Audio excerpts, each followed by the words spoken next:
Hey privacy folks, and welcome back to Privacy Trainer, your guide to the world of privacy. My name is JJ Niemi, and while I am a lawyer, please note that I'm not your lawyer. Always understand that there is no legal advice given here. Make sure to read our disclaimers, click to our affiliate links, all that good stuff. Now let's talk about GDPR, and I mean really the basics. And after our talk, we have an AI-generated discussion that might be interesting to you. Please leave a comment on what do you think about that. But hey, GDPR, what is it? Well, the GDPR is European Union's privacy law, which took effect on 25th of May 2018.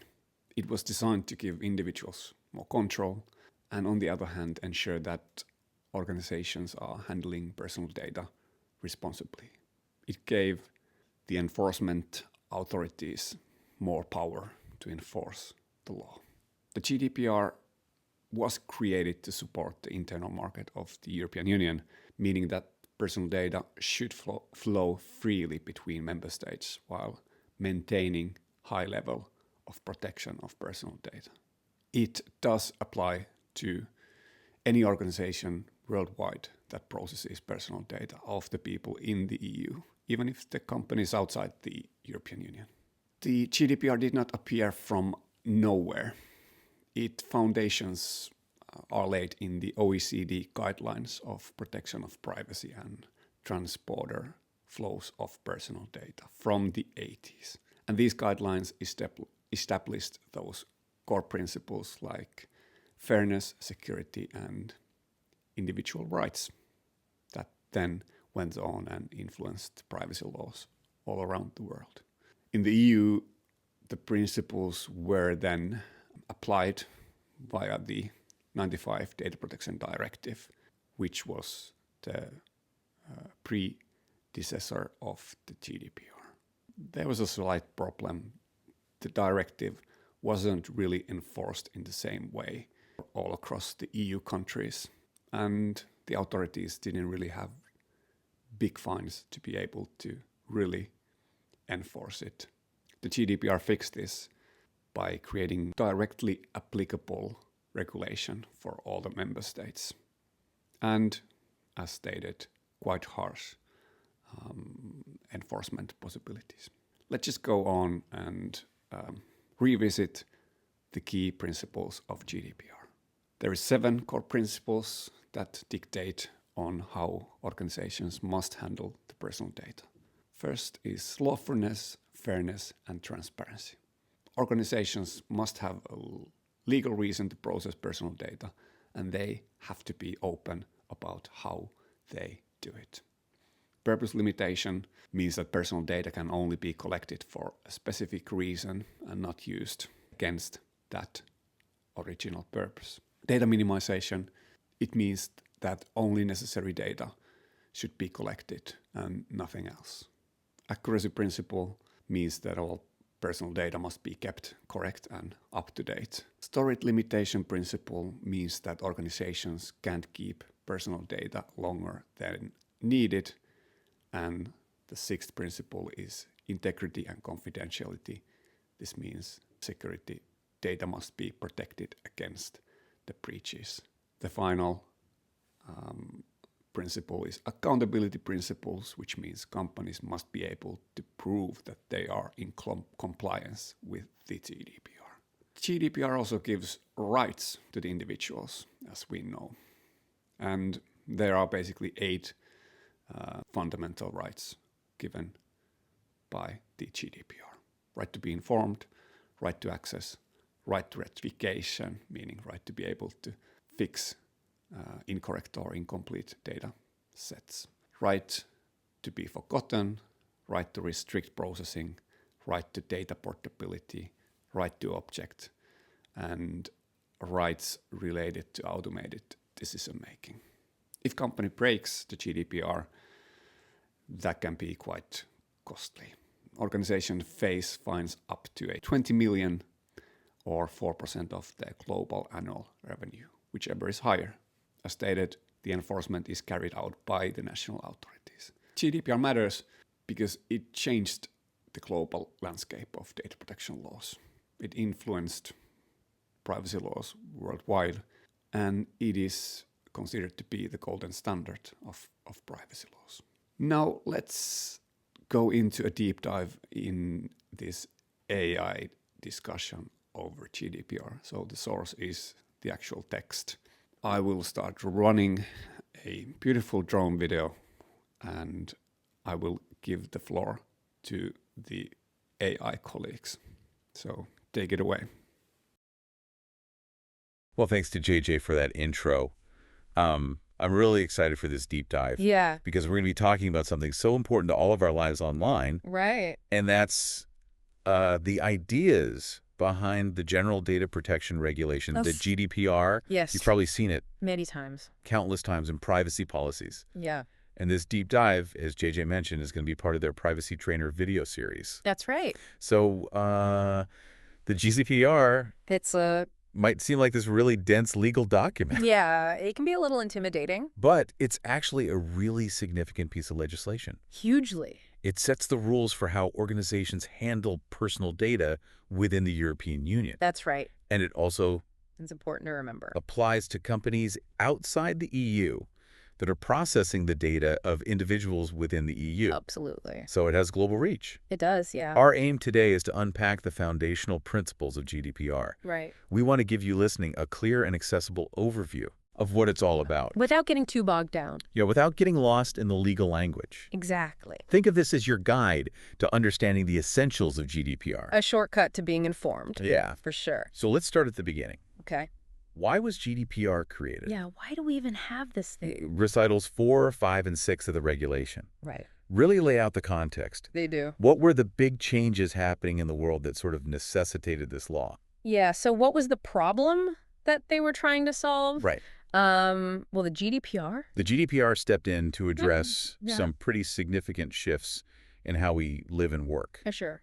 Firstly, Recital 5 highlights this huge increase in personal data flowing across borders, Yeah. largely thanks to the EU's internal market. Right. Businesses now operate seamlessly across European countries. Absolutely. And we're all online without any of those old geographical boundaries. Right, we're citizens of the internet now. Exactly. And Recital 6 points to the incredibly rapid advancements in technology and the increasing globalization of our world. Globalization of everything. The amount of data being collected and shared has exploded. Absolutely. It's just more and more data every day. Technology allows companies and even governments to use our information in ways that were basically science fiction just a couple of decades ago. It's true, yeah. We're sharing more and more about ourselves online. For sure. And this brings us to a really crucial point in Recital 4. Okay.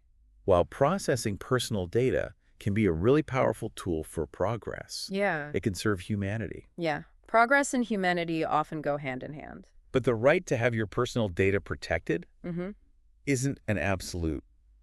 It's not a blank check. It needs to be balanced against other fundamental rights, Right. guided by this idea of proportionality. Yep. The recital even gives us a list Okay. from the Charter of Fundamental Rights. Okay. Things like respect for your private and family life, your freedom of thought and expression, Mm-hmm. even the freedom to run a business. Yeah. All important things. It's this constant balancing act. Yeah. It's not just privacy at all costs. Right. GDPR tries to find a sweet spot, acknowledging that businesses need to operate. Mm-hmm. People want to express themselves. For sure. But your fundamental right to data protection Right. needs strong consideration. It does. So this inherent tension is something lawmakers and companies grapple with constantly. They do. Yeah. It's a constant give and take, a constant negotiation.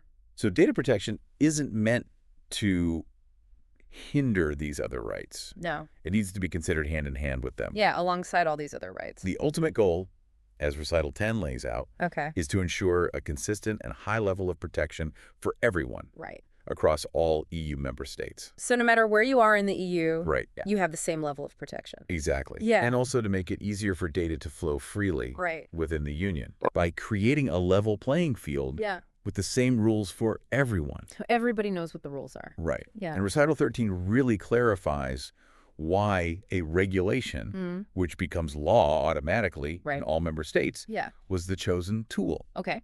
It provides legal certainty Right. and transparency for all organizations, Big or small? big and small. Yeah. And it ensures that you, as an individual, have the same legally enforceable rights, Right. no matter where you are in the EU. So you're protected wherever you go. Yes. Yeah. So now we understand the why. Okay, the why. Let's move on to the what. The what? Okay. To really grasp GDPR, we need to get to grips with some fundamental definitions. Okay.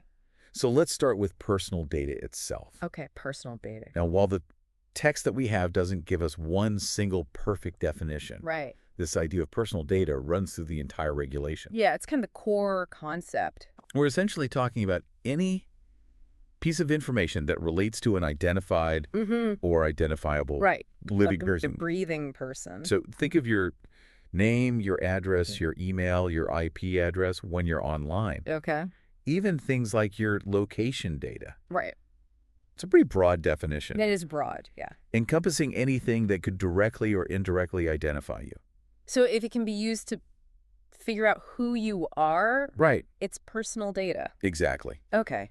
And building on that, the GDPR distinguishes between different roles Okay. in world of data processing. So who are the players Right. in this data game? Article 4.7 defines the controller Okay. I can as the person or organization that decides the purposes Okay. and the means of processing personal data. So they're the ones calling the shots. Yeah, they're the ones making the key decisions about your data. They decide what happens. Think of a company that collects customer information for online orders. Okay. They decide what data they need and why. Okay. And then we have the processor, The processor. defined in Article 4.8. All right. They're the ones who actually process the personal data Yeah. on behalf of the controller. Okay. So they're like the worker bees Right. doing the actual processing. Imagine a company that provides cloud storage. Okay. Yeah. They store the data, Right. but they do so under the instructions of the controller. Okay. So they're following orders. Like the online retailer we just mentioned. Right. The retailer is the controller and Yeah. the cloud storage company is the processor. Exactly. Okay, I got it. And then Article 4.9, Right. it introduces this idea of a recipient. The recipient. Okay. And this is any natural or legal person, public authority agency, or another body Okay. to whom the personal data is disclosed. Okay. So who's getting the data Right. in the end? This could be another company, a government department, even you yourself. Right. So it could be pretty much anybody. It's worth noting, though, that public authorities that receive data as part of a specific investigation aren't always considered recipients in this context. Okay. So there's a little bit of nuance there. Yeah. All right. Now, for businesses that operate across multiple EU countries, things can get a little intricate. Yeah. I can imagine. And that's where the concept of a main establishment comes in, Okay. Main establishment. defined in Article 4.16. All right. Can you explain why this is important? So why do we care about this main establishment thing? Yeah, what's the significance of this? Well, what's interesting is this. Okay. For a controller with offices in several EU countries. Right, like a big multinational. Yeah, exactly. Okay. Their main establishment is generally where their central administration is located within the EU. Okay, makes sense. However, and this is a key point, Okay. if the actual decisions about why and how data is processed are made in a different office within the EU, Okay. then that other office is considered the main establishment. Interesting. Yeah. Okay. So it's about where the real control Right. over data processing happens. Yeah. The main establishment for a processor follows a similar logic, Okay. usually being their central administration, Okay. or if they don't have one, where the main processing activities take place. Okay, so it's all about where the decisions are happening. Yeah, where the action is. So for you listening, if you have a complaint against a large multinational, Okay. understanding their main establishment helps you figure out Right. which data protection authority Okay. you should contact. So it helps you figure out where to go Yeah. with your complaint. Exactly. Okay. And what about companies that aren't even based in the EU, Right. but they're still processing the data of people living in the EU Yeah, because this happens all the time. all the time? Yeah. That's where Article 4.17 introduces the idea of a representative. Fair representative. Okay. So if a company isn't based in the EU, Right. but is offering goods or services to people in the EU, or is monitoring their behavior within the EU. Right. Like tracking cookies on a website. Exactly. Yeah. they often need to appoint a representative within the union. Okay. This representative acts as their point of contact for GDPR matters Okay. for both the supervisory authorities and for individuals whose data is being processed. So somebody to talk to within the EU. Exactly. Okay. But Recital 80 clarifies that this isn't always necessary. Okay. For instance, if the processing is occasional, Okay. doesn't involve large-scale processing of sensitive data or data about criminal offenses, Okay. and isn't likely to create a high risk for individuals. Okay, so if it's low risk, Right. maybe you don't need a representative. And also, public authorities are generally exempt from needing a representative. Okay, so there are some exceptions. Yeah. Got it. Okay, so we've defined the key players. Okay, we've got our cast of characters. Now let's get into the fundamental principles Right, the principles. that dictate how personal data should be handled. The rules of the road. These principles, while they aren't always listed together in one single article, are really the backbone of the GDPR, They're the foundation. particularly emphasized in Recital 39. 39. Okay. The overarching idea is that any processing of your personal data must be lawful and fair. Lawful and fair. And a crucial part of fairness is transparency. Transparency, okay. You need to know that your data is being collected, how it's being used, and the extent of that use. This means organizations should provide you with information that is easily accessible, understandable, and in clear, plain language. So no legal jargon. No legal jargon. Okay.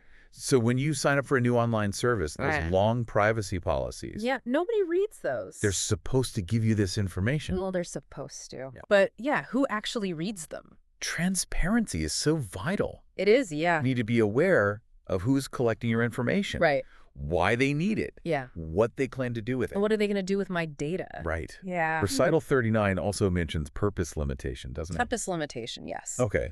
So data should be collected for specific, clearly stated, and legitimate purposes. Right. And these purposes should be determined when the data is collected. Okay, so you can't just decide later. Right.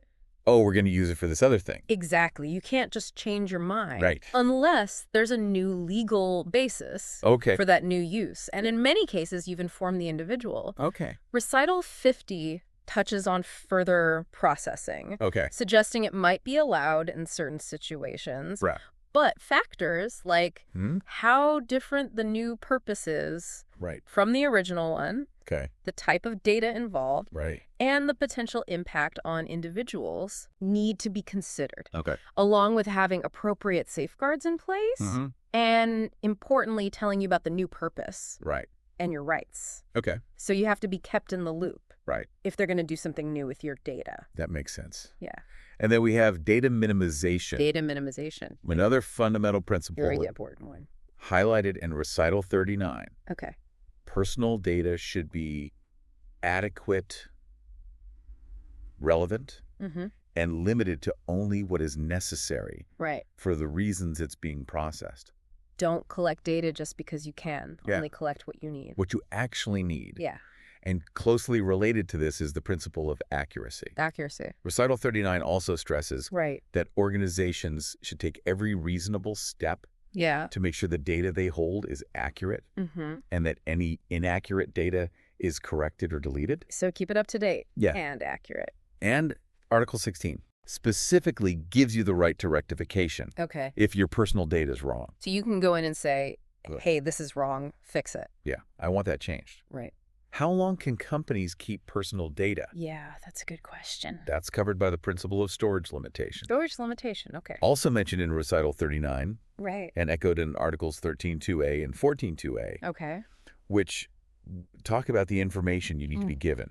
Data should only be kept for as long as it's necessary to fulfill the purposes for which it was collected. Once it's not needed anymore, get rid of it. Controllers need to set time limits for deleting data. Or have regular reviews to ensure they aren't holding on to it indefinitely. Yeah, they can't just keep it forever. Right. And finally, Recital 39 emphasizes the importance of integrity and confidentiality. Integrity and confidentiality, all right. Your personal data needs to be processed in a way that ensures proper security and confidentiality. Right. Protecting it from unauthorized access, use, or accidental loss. Just keep it safe. Keep it safe. Yeah. Article 32 goes into more detail here. Okay. Requiring controllers and processors to put in place appropriate technical and organizational measures. Okay. Taking into account the risks involved in processing. So they have to actually do something to protect the data. Yeah, they can't just say, oh, yeah, we'll keep it safe. Yeah, right. They actually have to take steps. Right. They have to have a plan. And Recital 78 Okay. highlights this need for data protection by design and by default. Okay. Data protection by design and default. Meaning that data protection safeguards should be built into systems and processes from the very start. So bake it in from the beginning. Right. Yeah. These are the core principles. Okay. Guiding how our data should be handled. Right. The rules of the road. But for any of this processing to be illegal in the first place, there needs to be a lawful basis. A lawful basis. Okay. Article 6 outlines these reasons for the lawfulness of processing. So why can they even process my data in the first place? What are the reasons they can give? Yeah, what are the justifications? While our excerpts don't provide every single detail about each basis, Article 6.1 lists several key reasons why processing can be lawful. Okay. The most widely known is consent. Consent, yeah. Where you freely give specific, informed, and unambiguous agreement to your data being processed for a particular purpose. So you say, yes, I'm okay with this. Right. Yeah. Article 7 and 8 elaborate on what constitutes valid consent. Okay. Especially when it comes to children. Right, because children can't always consent. Right, they need special protection. Yeah, exactly. Other lawful grounds include when processing is necessary for a contract you've entered into. Okay, like a terms of service. Okay, or to take steps at your request before entering into a contract. Right, so even before you sign, they might need to process some data. As mentioned in Recital 44. Okay. What if an organization has a legal obligation to process data? Yeah, what if the law says they have to? Right. That's another lawful basis. Okay. Highlighted in Recital 45 and Article 6.1c. Right. So processing is lawful if it's necessary for the organization to comply with a law they are subject to. Okay. So they're just following the rules. Right. Yeah. Similarly, processing can be lawful if it's necessary for a task carried out in the public interest. Okay, in the public interest. Or when the organization is exercising official authority vested in them. Okay, so like a government agency. Right. Yeah. Again, as per Recital 45 and Article 6.1. Okay. Recital 45 clarifies that the basis for these public interest or official authority tasks needs to come from EU or national law. So it can't just be any public interest. Right. Right. It has to be something. It has to be written down. That's been decided. Yeah, codified in law. Right. Okay. There are also situations where processing is allowed to protect someone's vital interests. Right? Vital interest. Yeah, so this is kind of a life or death situation. Okay. Recital 46 and Article 6.1d allow for processing when it's necessary to protect the vital interests of the person whose data it is or of another person, especially in situations where consent can't be obtained, like in an emergency. Okay, so if somebody's unconscious and they need medical treatment, you don't have time to get consent. You don't have time to get consent. You got to act. Right. Yeah. And finally, Article 6.1. Okay. Recital 47 introduced this concept of legitimate interests. Legitimate interests. So an organization can process data if it's necessary for their legitimate interests or the legitimate interests of a third party. Okay. As long as those interests aren't outweighed by your interests or fundamental rights and freedoms. Yeah. So it's a balancing act again. Right. Okay. Considering what you would reasonably expect. Okay. So what would a normal person expect in this situation? Right. Yeah. Recital 47 gives examples like preventing fraud or direct marketing as potential legitimate interests. Yeah, those are pretty common ones. But it's crucial to understand that a careful assessment is always required. They can't just say, oh, it's in our legitimate interest. Right. They have to actually think about it. Right. And this basis generally doesn't apply to processing by public authorities when they're performing their official tasks. So government agencies have to have a different justification. Right. Okay. Now, the GDPR recognizes that certain types of personal data are more sensitive than others. Yeah. Some data is more sensitive than others. And therefore deserve extra protection. Absolutely. These are called special categories of personal data. Okay, special category. In Article 9, Article 9. Recital 51 explains that these categories are considered more sensitive because processing them could create significant risks to your fundamental rights and freedoms. So this is the really important stuff. This is the stuff we really need to protect. Yeah, the high-value data. Right. Yeah. Examples listed in Recital 51. All right, what are some examples? Include data revealing your racial or ethnic origin. Okay.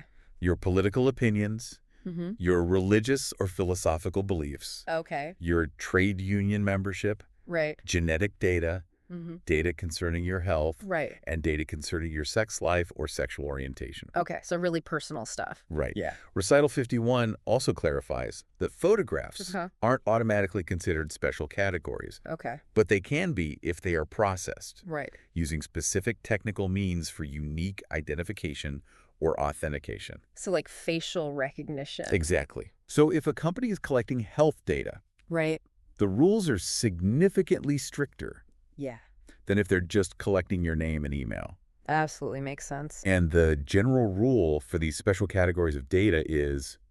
So what's the rule? Prohibition. Prohibition, okay. Recital 51 clearly states that the processing of such data is generally not allowed. Okay. Unless specific exceptions apply. Okay, so there's some exceptions. Recitals 51 through 54 outline some of these exceptions. Okay. Such as if you've given your explicit consent. Okay, so you can say, yes, I'm okay with this. Right. Yeah. Or if the processing is necessary for reasons of substantial public interest. Okay, public interest again? Based on EU or national law. Right. And there are appropriate safeguards in place. So they're not just doing whatever they want. They have to be careful. Other exceptions include processing in areas like employment law, social protection, public health, scientific research, or for establishing, exercising, or defending legal claims. So if you're suing somebody. Right. As detailed in Recital 52, Recital 53 further emphasizes the specific conditions for processing health-related data, often requiring it to be necessary for those health-related purposes, for the benefit of individuals and society as a whole. So it has to be for a good reason. Right. Yeah. And often involving professionals who are legally bound to keep the information confidential. So like doctors and nurses. Right. Recital 54 specifically addresses processing. For reasons of public interest in the area of public health. Without your consent. Again, stressing the need for suitable and specific safeguards. All right. So they have to be extra careful. Right. When they're dealing with health data. Exactly. Okay. Moving on, a cornerstone of GDPR is the set of rights of the data subject. Okay. Rights of the data subject. Detailed in Chapter 3. Chapter 3. These are all about giving you more control over your personal information. So what can I do to protect my data? What are your rights? Yeah. Article 12 and Recitals 39 and 61 emphasize the need for transparent information and clear communication about these rights. So they have to tell you what your rights are. You have the right to be informed. Okay. The right to be informed. About the collection and use of your data. So I need to know what they're doing with my data. Articles 13 and 14 detail the information that controllers must provide when they collect data, either directly from you or from other sources. Right. So it doesn't matter where they get it. Right. They still have to tell you. They still have to tell me. This includes things like the identity of the organization, the reasons for processing, who else might receive the data, how long it will be kept, and the fact that you have these rights. So they have to tell me about my rights. That we're discussing. So when you sign up for that new online service, those long privacy policies are supposed to be giving you this information. Again, the privacy policies. Right. And then there's the fundamental right of access. The right of access. Outlined in Article 15 and Recital 64. This right allows you to ask an organization to confirm whether they are processing your personal data. If you found this video helpful, like, subscribe, drop a comment. I would actually like to know what you thought about the AI discussion. Do you have any questions on the topics? Let me know, and see you in the next video.